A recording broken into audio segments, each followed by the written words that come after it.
Hello everyone, hope all is well with you and your loved ones. My name is Payman Montakhebi. I'm an electrical engineer licensed in Canada and US, living in beautiful Edmonton, Alberta, Canada. I practice electrical systems design for buildings and other facilities. And today I would like to help you do a quick review of the safety code system.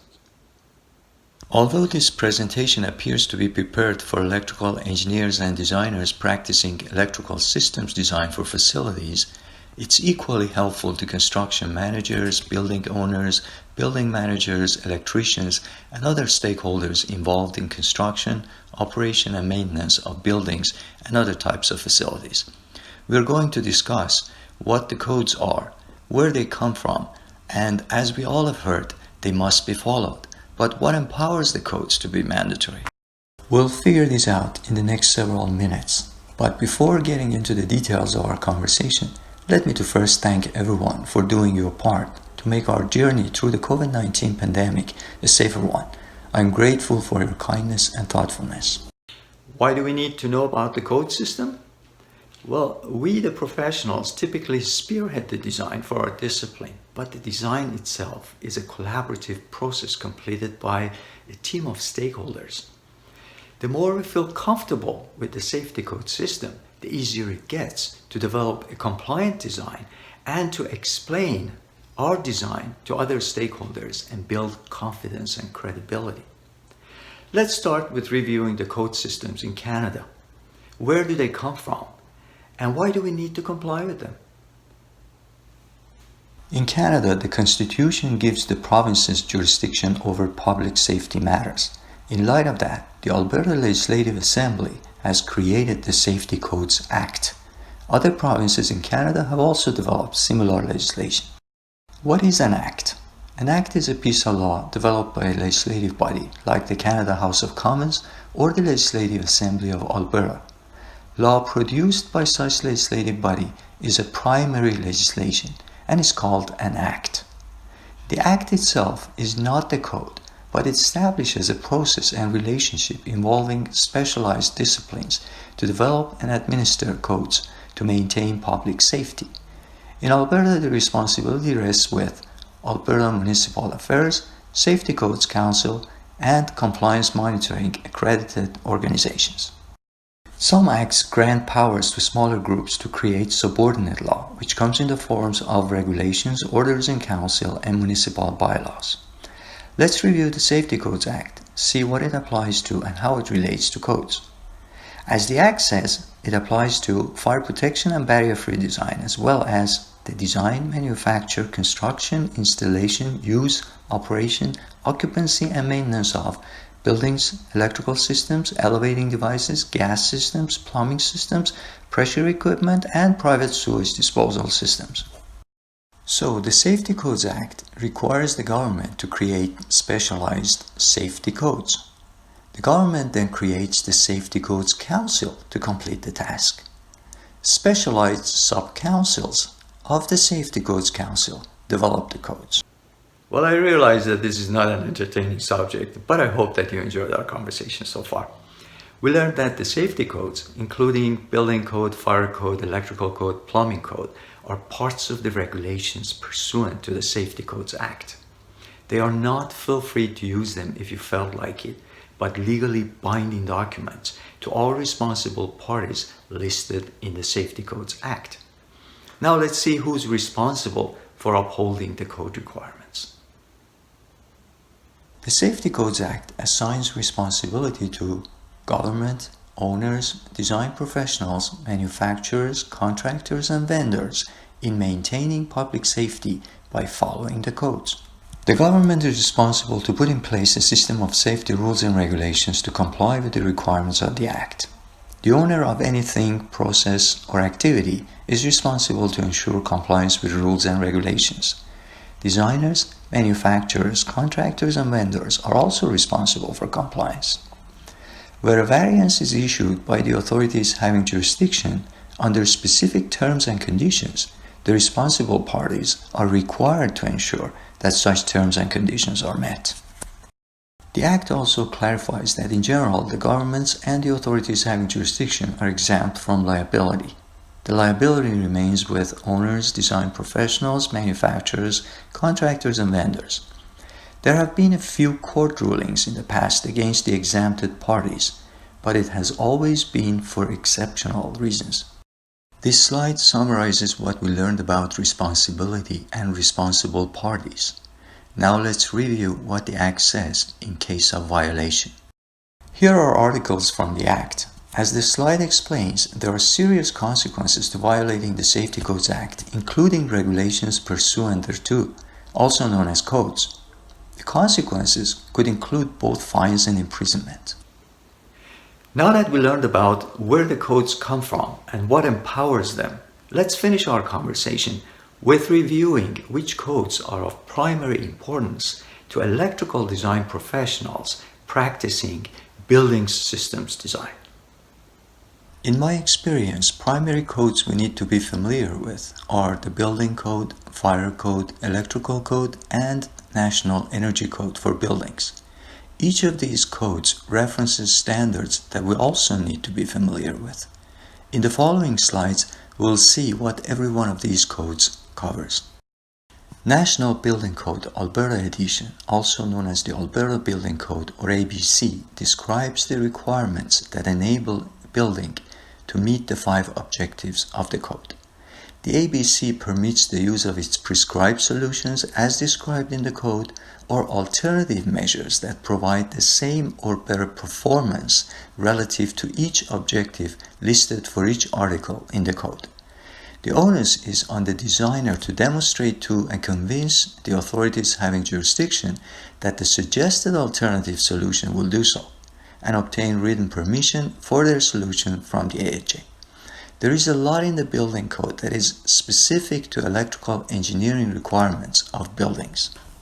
National Fire Code Alberta Edition, also known as the Alberta Fire Code or AFC, describes the requirements that enable the building to meet the 3 objectives of the code. It not only deals with the construction of buildings, but also sets the requirements for demolition, specific elements and hazards in the facility, and protection measures. For simplicity during the rest of our conversation, we'll use ABC instead of NBCAE and AFC instead of NFCAE. At the first instance, it may look like Alberta Building Code and Alberta Fire Code are pretty much the same.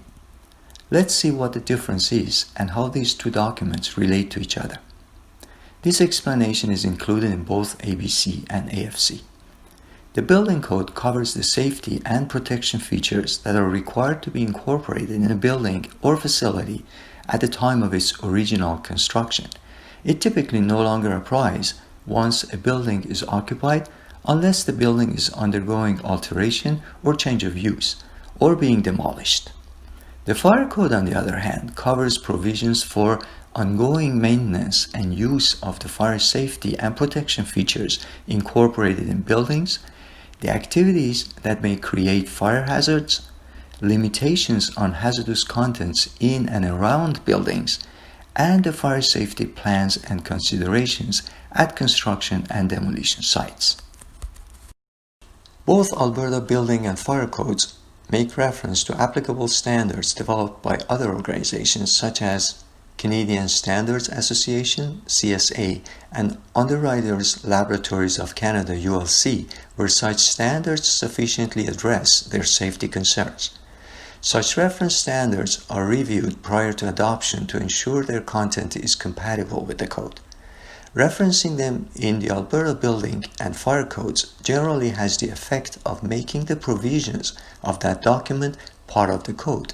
Simply put, a reference document becomes legally binding pursuant to the Safety Codes Act, just as the code itself is.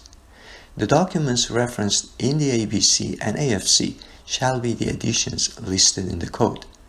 A few examples of the reference documents are CSAP 44, Safety Code for Elevators and Escalators, 2013 edition, NFPA 20, Installation of Stationary Pumps for Fire Protection, 2016 edition, and CAN ULC S537, Verification of Fire Alarm Systems, 2013 edition.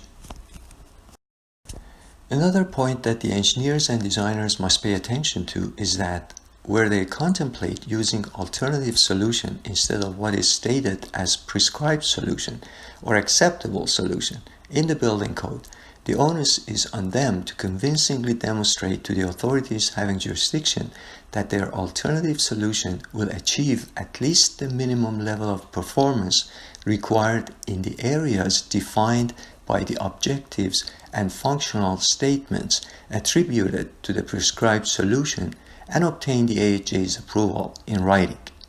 In other words, effort must be made to demonstrate that an alternative solution will perform as well as or better than a design that will follow the prescribed solution of the code.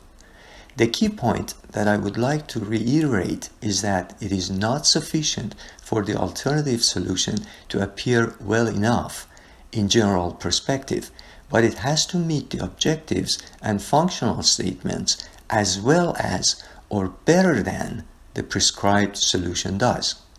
The objectives and functional statements attributed to the prescribed solutions of the code are listed in subsection 112 of Division B of the Alberta Building Code. The National Energy Code for Buildings is developed to address the minimum acceptable energy use efficiency for the new buildings and additions to existing buildings.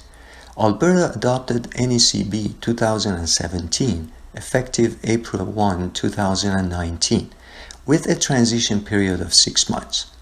It therefore became enforced in Alberta on October 1, 2019. Canadian Electrical Code establishes minimum acceptable safety standards for installation and maintenance of electrical equipment. CEC consists of 42 sections of even numbers, from Section 0, Object, Scope, and Definitions, to Section 86, Electrical Vehicle Charging Systems, excluding deleted Sections 48 and 50.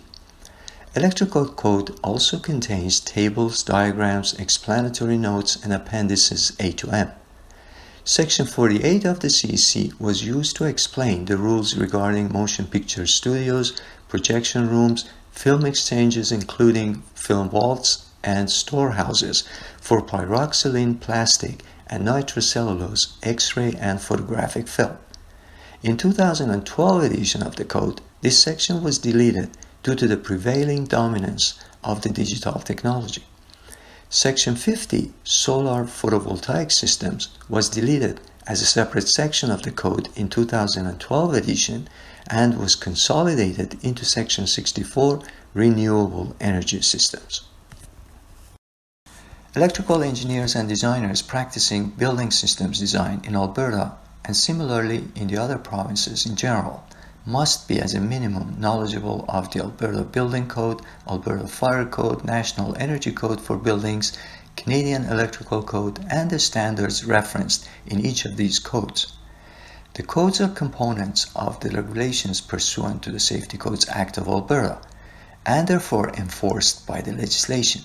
The Safety Codes Act identifies owners, designers, manufacturers, contractors, and vendors responsible for compliance with the requirements of the Act. The Safety Codes Act defines contravening its requirements, including codes and reference standards, as an offense and determines penalty consisting of fine, imprisonment, or both for violations. I hope you enjoyed our conversation and found it useful to your practice. Until our next meeting, be safe and healthy. Please take care of yourself and others.